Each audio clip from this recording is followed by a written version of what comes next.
Donc bonjour docteur, donc Olivier Chambon. Bonjour. Merci d'être venu répondre à ces quelques questions. Pour débuter, j'aurais voulu savoir si vous pouvez vous présenter, parler un peu de vous. Oui, bah alors moi donc je suis psychiatre, psychothérapeute. J'ai été formé à pas mal de méthodes psychothérapeutiques et j'ai eu l'occasion de aussi parmi ces méthodes thérapeutiques d'utiliser celles qui favorisent la modification de la conscience ou l'élargissement de la conscience ou de l'éclaircissement de la conscience, on va dire. Ça peut être des thérapies très reconnues comme le MDR, l'hypnose humaniste ou des techniques un peu plus non occidentales comme le chamanisme. Ou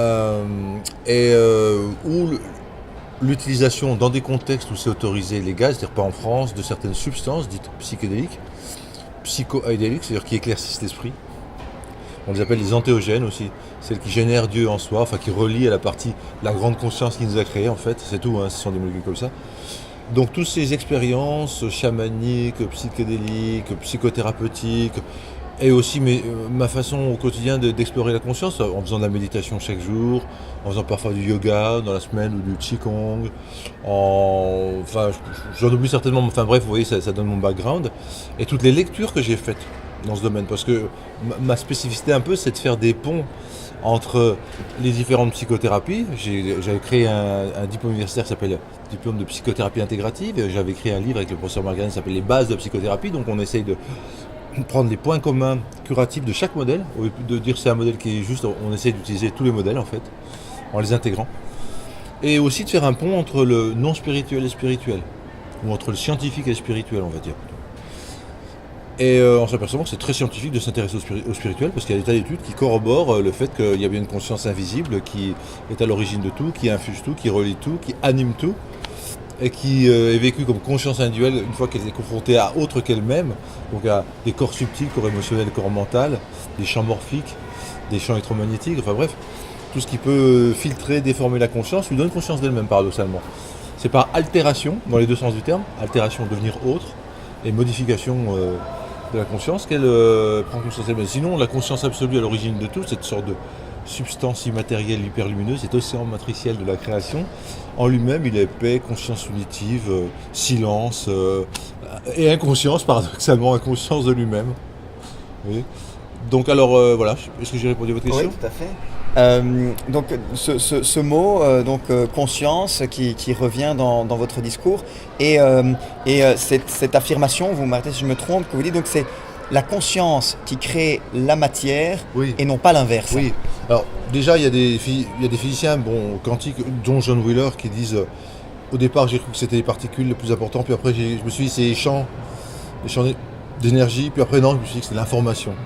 Et effectivement, dans le quantique, l'information génère, engendre, met en mouvement l'énergie qui elle-même va aider à créer de la matière grâce à des structures énergétiques particulières qui se condensent et qui créent des particules de matière. Bref, on en est même à l'idée que la conscience va dans le vide quantique, c'est-à-dire ce vide fait de toutes les possibilités qui sont inactives en sommeil pour certaines ou actives pour d'autres, que la conscience va choisir certaines possibilités dans ce vide quantique, donc va choisir certaines informations, donc générer certaines énergies et créer certaines choses dans la matière, réinformer, informer, redonner de la forme, redonner de la formation à la matière, parce que c'est la perte d'information, le désordre, l'entropie qui crée la maladie, la mort, etc. Donc en remettre grâce à la conscience qui est porteuse de négantropie, c'est-à-dire l'inverse de l'entropie, elle remet de l'ordre, elle remet de la cohérence, elle remet même du sens et de l'intention au processus vivant, donc elle leur donne plus de vie.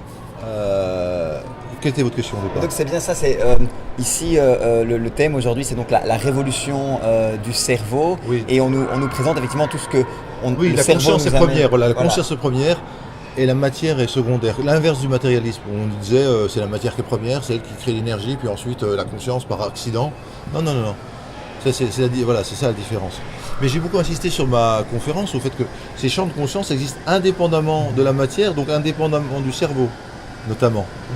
Il y a de la conscience dans le cerveau et dans le corps, mais c'est une conscience organique.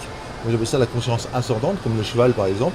Mais la conscience descendante, l'âme, vient comme une sorte de cavalier qui vient diriger et aider le cheval à lui donner un sens, une direction.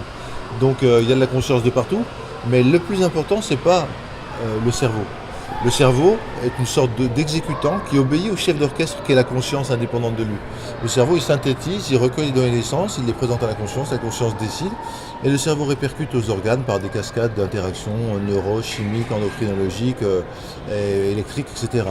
Donc on retrouve vraiment ce côté de la conscience n'est pas dans le cerveau, elle y est partiellement, sous forme de conscience ascendante, elle y est obligatoirement, puisque la conscience laisse une trace d'elle-même dans toutes les créations qu'elle a faites, dans toutes les formes qu'elle a faites, donc il y a forcément la conscience dans le cerveau, et c'est cette conscience dans le cerveau qui lui permet d'interagir avec la conscience descendante, l'âme. S'il n'y avait pas de conscience dans le cerveau, avec quoi il y aurait l'interface? C'était le problème du dualisme cartésien. C'est-à-dire Descartes reconnaît l'existence de l'âme, mais il dit c'est deux choses séparées. Il y a la res cogita, l'âme, puis la res essentiae, le corps. Alors on se dit, mais alors comment ils communiquent entre eux s'ils sont si... Eh bien, c'est résolu un peu ce problème, dans le fait que comme il y a aussi de la conscience dans le corps, la conscience de l'âme et la conscience du corps peuvent interagir, dialoguer, jouer entre elles, s'apporter des informations, des ressources, des énergies, mais elles sont différenciées. Sylvie Détiolaz, donc c'est vraiment intéressant parce que la Suisse Sylvie Détiolaz et Claude Chafourier qui vient d'écrire un livre justement sur avec le cas de Nicolas Fraisse, qui montre que la clairaudience, la clairvoyance sont possibles, la sortir du corps sont possibles. Ils disent plutôt ces deux chercheurs, au cours de toutes les rencontres qu'ils ont fait avec des gens qui ont vécu des expériences extraordinaires, des états de conscience élargis, qu'il semble bien y avoir deux types de conscience. D'une part la conscience qui est celle du corps, et une autre qui peut aller se balader. Elles disent que ce sont des consciences différentes. Moi j'appelle ça conscience ascendante, celle qui provient de l'assemblage des gouttelettes de protoconscience qui sont présentes dans chaque molécule subatomique, qui se ordonnent en cellules, en organes, un corps humain en entier. Puis la conscience qui vient sous forme de champs différenciés de la grande conscience, avec des corps subtils qui lui donnent forme, l'âme, mais elles ne peuvent danser ensemble que si elles sont reliées par une conscience de même nature. C'est l'interface, quoi. Dans vos travaux, ou dans votre discours en tout cas, vous parlez souvent donc, de la nature quantique. Oui. La physique quantique vous a inspiré, est-ce que vous pouvez nous en parler? Oui, parce que la physique quantique c'est intéressant, elle nous explique un peu qu'est-ce qui est à l'origine du fonctionnement de la matière. Alors justement, si on nous dit c'est la matière qui produit la conscience, ça devient intéressant de voir qui de la matière ou la conscience est première. Et les physiciens quantiques, la plupart maintenant sont dans un modèle panpsychique, c'est-à-dire PAN, pan, c'est-à-dire tout en grec. Ça veut dire que tout contient de la conscience, tout vient de la conscience. Donc tout peut interagir, communiquer à travers la conscience qu'il contient. Et donc en physique quantique, c'est intéressant parce qu'ils se disent pour expliquer les particularités, les bizarreries, presque les paradoxes du fonctionnement des particules subatomiques, c'est-à-dire l'oscillation quantique, la dualité de particules, l'intrication ou enchevêtrement, l'effet de l'observateur ou de l'observation sur l'observé. La seule façon d'expliquer ça très simplement et en expliquant tous les phénomènes à la fois, c'est de dire qu'il y a de la conscience dès la particule subatomique, ce qu'on appelle une gouttelette de protoconscience. Alors Ransford a développé un modèle dans lequel il appelle cette gouttelette de protoconscience l'endocausalité, c'est-à-dire une causalité qui est choisie et non pas subie, qui est faite sous forme de règle du jeu que la conscience peut choisir de modifier ou non, où il y a un libre arbitre, une intentionnalité, une décision possible. Alors que dans ce qu'il appelle l'exocausalité, là par contre c'est fixé, c'est linéaire, on ne peut plus y toucher, c'est les conditionnements, les habitudes, les réflexes. Donc tout vient à essayer d'augmenter de plus en plus l'endo et de moins en moins l'exo pour que ce soit fluide, pour que les choses soient créatives, changent en fonction du libre arbitre et de la décision personnelle. Voilà, donc là, c'est intéressant cette notion de gouttelette de protoconscience, même dans la particule subatomique, qui semble savoir ce qu'on peut lui faire à l'avance même, qui semble intelligent. Donc si on suppose qu'il y a une particule, vous pensez bien qu'il y en a dans les cellules, il y en a dans les végétaux, ça s'était montré, il y en a chez les animaux, ça a été montré, puis il y en a chez l'homme aussi, bien sûr. Mais c'est tous des expressions de la même grande conscience de départ qui a créé ces formes-là, et qui se reflètent dans ces formes. Alors plus la forme créée a de capacité d'accueillir la conscience, plus le poste de télé est élaboré pour recueillir plein de chaînes, plus c'est net, plus il y a de chaînes de recueillis. Donc le cerveau humain, le corps humain est fait pour recevoir beaucoup de conscience. Mais tous les animaux, tout depuis le départ est fait pour recevoir au moins un peu de conscience. Et on voit chez les animaux des comportements liés à la conscience, que ce soit l'intelligence, la créativité, le libre arbitre. Les animaux en font preuve. Il y a François Deval qui a écrit un livre, WAAL, qui est anthropologue, qui étudie les primates, etc., scientifique, machin, qui a écrit pour bien montrer l'intelligence des animaux. Il y a Clifford Baxter qui a écrit pour bien montrer l'intelligence des plantes. Au point de parler d'une quelque chose une branche de la science qui pourrait s'intéresser au système nerveux des plantes. Alors normalement, elles n'ont pas de système nerveux, mais leurs racines peuvent être considérées comme des systèmes nerveux. Les racines sont intelligentes, elles vont chercher et- comment, par des processus intelligents où s'implanter au mieux, etc. Les arbres s'entraînent avec les champignons par leurs racines. C'est un peu l'inverse du cerveau, on pourrait dire. Le tronc, c'est le tronc cérébral, c'est la moelle épinière. Et puis les ramifications des branches ou des racines, si on retourne là, c'est les ramifications du cerveau, quoi, tous les neurones, etc. Donc tout dans la nature, dans le cosmos aussi, possède une forme de conscience, donc d'intelligence. Ce lien avec la nature, on pourrait le mettre en lien avec ce que vous dites sur le chamanisme. Qu'est-ce que le chamanisme, comme la physique quantique, apporte à votre pensée? Oui, oui, oui, tout à fait. Le chamanisme, il y a deux choses. C'est le travail avec les esprits, donc avec d'autres consciences que des consciences humaines. Parce qu'il n'y a pas que notre univers qui est habité, il n'y a pas que la Terre qui est habitée. Il y a sûrement des exoplanètes où il y a d'autres consciences. Et il y a sûrement des mondes invisibles ou parallèles. C'est-à-dire pas fait de matière comme la nôtre, mais fait de matière de substances non matérielles, à plus fort pourcentage justement d'endocausalité, de libre arbitre, de conscience, ou à moins fort. Donc il y a sûrement d'autres mondes. Donc le chamanisme consiste à interagir avec les ressources de ces autres mondes, de ces autres consciences non incarnées. Et deuxièmement, le chamanisme aussi est une technologie pour apprendre à diminuer l'exocausalité, pour augmenter l'endocausalité, c'est-à-dire pour élargir sa conscience et se mettre dans un état de fluidité, de créativité. Le chaman élargit son état de conscience, et souvent d'ailleurs dans les rituels, élargit l'état de conscience du sujet qu'il traite, et de manière à ce que de conscience élargie à conscience élargie, il y ait l'échange d'informations, l'échange de qualité, de vivance et de radiance dont j'ai parlé lors de l'exposé. Et d'ailleurs, chacune des qualités individuelles est augmentée par la qualité de l'autre avec laquelle elle entre en contact grâce à ces états augmentés de conscience. Et même, il y a la création de nouvelles qualités. Et même ces nouvelles qualités sont stockées dans une grande toile d'araignée, ce qu'on appelle la grande toile suprale avec Ransford, mais en fait, la noosphère, l'inconscient collectif, le champ akashique, appelez ça comme vous voulez. La grande toile d'araignée cosmique, une sorte d'internet cosmique dans lequel tout ce qui est fait est mémorisé. Tout ce qui est créé est conservé. Donc le chaman se crée une sorte de toile de collaboration, de synergie avec différentes ressources, différents esprits, et il échange avec eux des qualités, les potentialise, au profit du patient. Parce que quelque part, quand le chaman se met en état modifié de conscience et de confiance, et reçoit toutes ces aides extérieures, il les transmet à la conscience du patient quand il est en état élargi, qui lui les retransmet à sa partie habituelle, conditionnée, etc., pour la transformer. Donc dans le livre L'homme quantique avec Emmanuel Ransford, il y a des schémas qui sont annotés qui expliquent très bien tout ça.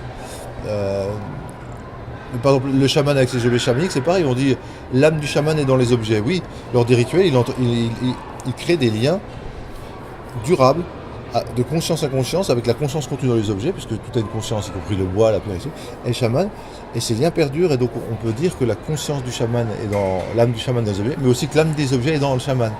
Donc ils en sortent changés de cette interaction, agrandis. Et donc, dans la pratique, vous avez parlé d'un livre. Est-ce que vous avez également donc une pratique comme psychothérapeute? Quels sont vos projets aussi pour le futur? Alors en tant que psychothérapeute, pour tout ce qui est justement de mélanger entre guillemets les thérapies occidentales classiques, les psychothérapies, genre hypnose, EMDR, etc., avec le chamanisme, et selon les principes de la physique quantique ou des sciences de l'énergie qui montrent qu'il y a bien les corps. J'ai écrit 2 livres qui parlent de ça et qui illustrent ça. Un tout seul qui s'appelle Psychothérapie et chamanisme, et un autre avec Liliane van der Velde, qui est une chercheuse chamane, psychothérapeute exceptionnelle, qui s'appelle l'approche à bibliothérapie. Et dans ces 2 livres, je parle du quantique, je parle des recherches fondamentales en sciences qui ont été faites dans le domaine des processus invisibles, spirituels. Et voilà, pour la personne intéressée, elle peut vraiment se référer à ces 2 livres. Je les ai fait autant qu'ils servent, c'est pour ça que j'en parle. Ben voilà, merci en tout cas. Merci à vous. Je ne sais pas s'il y a autre chose dont vous voulez parler. Écoutez, je conseille aussi, je conseille aux gens pour avoir d'autres preuves que la conscience est indépendante du cerveau et qu'on a bien une conscience individuelle, de s'intéresser aux travaux, aux récits d'expériences de mort imminente. Parce que vraiment, quand on les lit, on voit que c'est pas du délire, c'est pas des hallucinations, c'est pas des rêves, c'est pas des affabulations. La structure de l'expérience est pareille partout dans le monde et dans toutes les époques, indépendamment de l'âge, du sexe, de la religion, de croire ou pas en un Dieu et tout. Les gens vivent vraiment un contact avec la grande conscience, ils vivent ça sous forme de lumière, qui est pleine d'amour, pleine de connaissances, qui ne les juge pas et qui leur amène de la guérison, parce que parfois ils en reviennent guéris de pathologies qui étaient normalement définitives, avec d'ailleurs de la lumière en eux, des capacités parapsychologiques qui sont développées dans 40% des cas. Donc le contact avec la grande conscience modifie les gens. Et donc ça c'est vraiment intéressant à lire, les travaux sur les expériences de mort imminente. Il y en a plein, les travaux de Charbonnier, puis ceux des Américains, Kenneth Ring, Raymond Moody, puis tous les autres, Sabom, Van Lommel, enfin tous.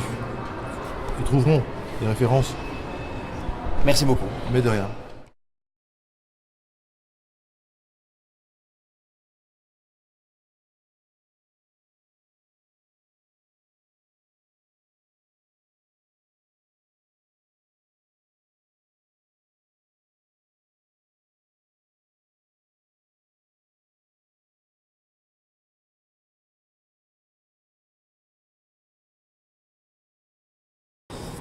Et donc on pense même que c'est la conscience. J'ai perdu le fil, mais c'est pas grave, ça m'arrive souvent. Donc c'est pas mieux de retourner la vidéo.